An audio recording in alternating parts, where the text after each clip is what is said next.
मेरा नाम गोपीचंद है। मेरी उम्र लगभग 30 साल है और हरियाणा के एक देहाती इलाके में रहता हूँ। कुछ साल पहले की बात है। बेरोजगारी से तंग आकर मैंने कोई नौकरी करने का फैसला किया, लेकिन पढ़ा लिखा ना होने की वजह से मुझे कहीं भी अच्छी नौकरी ना मिल सकी। फिर एक दिन मेरे एक दोस्त ने मुझे मशवरा दिया कि देहाती इलाकों में दो कारोबार बहुत ज्यादा चलते हैं, एक तंत्र मंत्र टोटकों का और दूसरा डॉक्टरों और हकीम का। फिर चाहे आप किसी भी मजहब से ताल्लुक क्यों न रखते हो, लेकिन इन दोनों कामों में पैसा बहुत है। उसकी ये बात मेरे दिल को लग गई। मैंने कुछ जरूरी सामान बैग में इकट्ठा किया और 6 महीने के लिए अपने गांव से गायब हो गया और लंबा सफर करके खानपुर पहुंच गया। वहां मेरे मामू की हकीम की दुकान थी, जिसका काम उम्र और तजुर्बे की वजह से अच्छा खासा चल रहा था। मैंने वहां जाकर मामू को अपना मकसद बताया और हकीम का काम सीखने के लिए मामू का चेला बन गया। 6 महीने दिन रात एक एक करके गुजारे। काम चलाओ काम सीख लिया और कुछ दवाएं और जड़ी बूटियां खरीदकर गांव वापस लौट आया। वहां एक बेहतरीन सी जगह देखकर दुकान खोलकर बैठ गया। कुछ ही दिनों में मेरे पास मरीजों की शक्ल में ग्राहक आने शुरू हो गए और मेरी रोजी रोटी चलने लगी। मेरे पास कुछ दर्द, बुखार और ताकतवर करने की जड़ी बूटियां थी, जिनसे मेरा काम खूब धड़ल्ले से चल रहा था। जल्द ही मेरी चर्चा दूर दूर तक होने लगी। दरअसल उसकी वजह ये थी कि यहाँ पर शुरू से ही कोई डॉक्टर मौजूद ही न था और इसी वजह से मैं जो कुछ महीने पहले तक पैसे का मोहताज था, अब हजारों में खेलने लगा था। फिर मैंने अपने साथ एक चेला भी रख लिया जो मेरी काफी मदद करता था। एक दिन मेरी दुकान के सामने एक कार आकर रुकी। उसमें से एक खूबसूरत लड़की बाहर आई। वो टाइट जींस पहने और खुले बालों वाली, मतलब नए जमाने की मॉडर्न लड़की थी। मेरी दुकान में आकर मुझसे बोली, हकीम साहब, मैं काफी दूर फला शहर से सफर करके आपके पास आई हूँ। आपका बहुत नाम सुना है, काफी मशहूर हैं आप। मुझे लगा कि मेरा काम आप ही कर सकते हैं। इधर मेरा दिल जोरों से धड़कने लगा। मैंने दिल में सोचा कि आज तो तगड़ा शिकार हाथ आया है, खूब पैसे वसूल करूंगा। मुझे सोचता देखकर बोली कि आप पैसों की चिंता ना करें।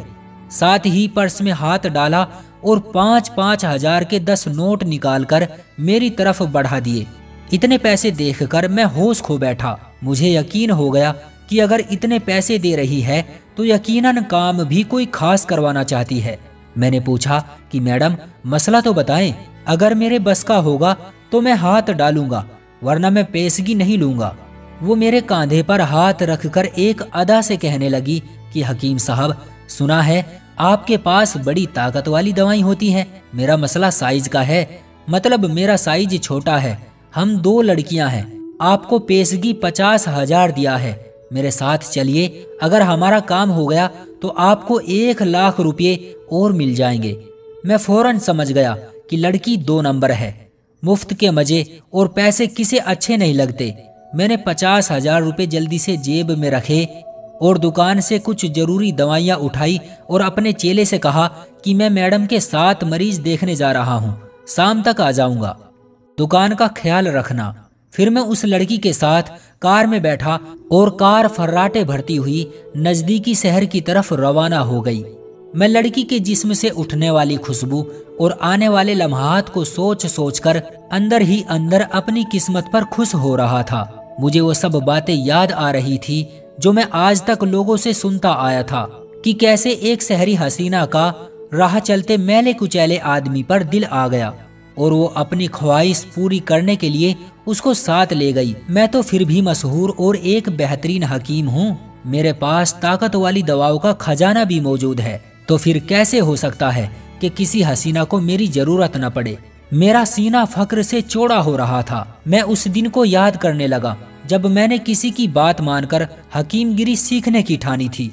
उसी तरह के खूबसूरत ख्यालों में खोए हुए मुझे पता भी नहीं चला कि कार किन रास्तों से होती हुई एक बड़े बंगले के गेट में दाखिल हुई। हमारा इस्तकबाल जिस लड़की ने किया वो बहुत ही कम उम्र और इस लड़की से भी ज्यादा हसीन थी जिसके साथ मैं यहाँ आया था। मेरा दिल खुशी के मारे बाहर निकल रहा था। मुझे एसी वाले कमरे में बैठाकर वो दोनों लड़की बाहर निकल गई। मैं सोफे पर आराम से बैठ गया और अपना थैला खोलकर दवाइयों को चेक करने लगा। थोड़ी ही देर में वो कम उम्र लड़की शरबत और गिलास लेकर आ गई और अपने हाथों से शरबत डालकर पिलाने लगी।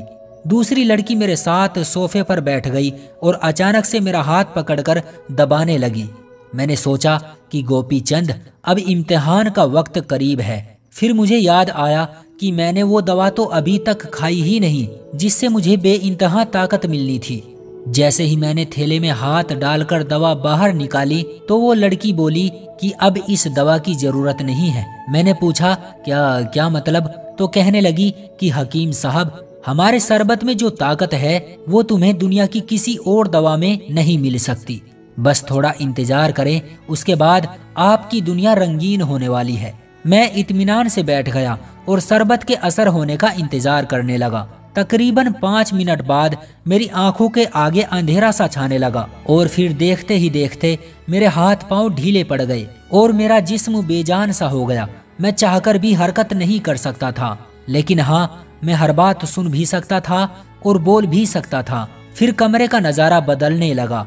वहाँ 2-3 मर्द और आ गए और वो लड़की उठकर थोड़ा दूर होकर बैठ गई। उसने एक सिगरेट जलाई और पीते हुए बोली कि इसे बेड पर डालो। मर्दों ने मुझे उठाकर बेड पर डाल दिया और सबसे पहले मेरी जेब से वो 50,000 निकाल लिए जो उसने मुझे दुकान में दिए थे। फिर मेरे अपने जितने भी पैसे दूसरी जेब में मौजूद थे वो भी निकाल कर रख लिए। उसके बाद मुझसे पूछने लगे कि बताओ, तुम्हारे घर में कितने पैसे मौजूद हैं और कहाँ कहाँ रखे हुए हैं। मैंने उस शरबत के असर की वजह से हर बात उनको बता दी और उस संदूक की चाबी भी उन लोगों के हवाले कर दी जिसमें सारे पैसे रखे हुए थे। जब उन्होंने मुझसे काम की हर बात उगलवा ली तो वो लड़की जो मुझे दुकान से लेकर आई थी वहां से रवाना हो गई और उसके बाद मैं गहरी नींद में चला गया।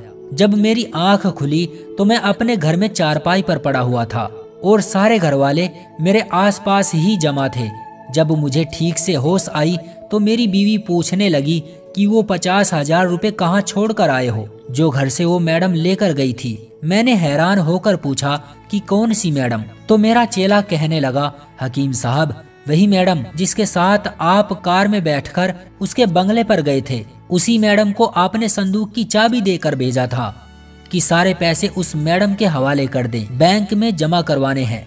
ये बात सुनकर मैं चौंका और मेरे दिमाग में एक एक करके सारी बातें याद आने लगी। मुझे सारा कुछ याद आ गया कि मेरे साथ क्या क्या हुआ था। मैंने घर वालों से पूछा कि मैं यहाँ कैसे पहुँचा तो मुझे बताया गया कि कोई मुझे बेहोशी की हालत में गांव से बाहर सड़क के किनारे डाल गया था। मैंने अपना सर पकड़ लिया कि मैं उस हसीन औरत के चक्कर में किसी गिरोह के हाथों लुट चुका था। मैंने जो लोगों को जाली दवाइयां बेच बेचकर जमा पूंजी कमाई थी वो कुछ ही पल में लुट गई और अपनी हवस और लालच की वजह से मैं फिर से बर्बाद हो गया। दोस्तों, इस कहानी से हमें क्या सीख मिलती है हमें कमेंट सेक्शन में ज़रूर बताएं। वीडियो को लाइक कर दीजिए और इसी तरह की कहानियां लगातार देखने के लिए चैनल को सब्सक्राइब करके घंटी को दबाकर ऑल पर सेट कर लीजिए ताकि आने वाली वीडियो का नोटिफिकेशन आपके पास तुरंत पहुंचे। मैं मिलता हूं आपसे अगली वीडियो में, तब तक के लिए धन्यवाद।